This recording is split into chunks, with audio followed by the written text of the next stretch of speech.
ஒரு பெரிய பசுமையான காட்டில் ஒரு குட்டி யானை வாழ்ந்தது. அது மிகவும் அழகானது.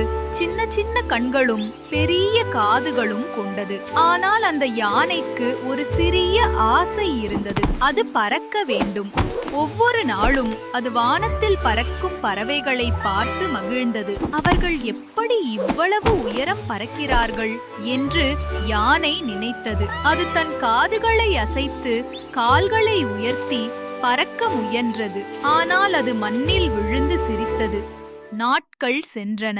ஆனால் அந்த ஆசை மட்டும் மாறவில்லை. யானை தன் கனவை நம்பியது.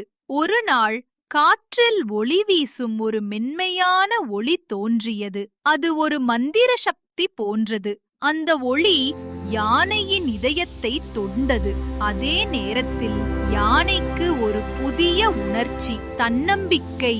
அது வானத்தை பார்த்து புன்னகைத்தது. நான் பறக்க முடியாது, ஆனால் நான் உலகத்தையே மகிழ்ச்சியாக்க முடியும் என்று யானை நினைத்தது. அன்றிலிருந்து அது தினமும் காட்டில் உள்ள விலங்குகளை உதவத் தொடங்கியது. குட்டி பறவைகளுக்கு உணவளித்து, சிறிய ஆமையை ஆற்றுக்குள் தள்ளி உதவி செய்து பூமியில் மகிழ்ச்சியின் சிறகுகளை விரித்தது. மெல்ல காடு முழுவதும் யானையின் அன்பும் உதவியும் பரவியது. வானத்தில் பறக்கும் பறவைகளும் அதை பாராட்டின.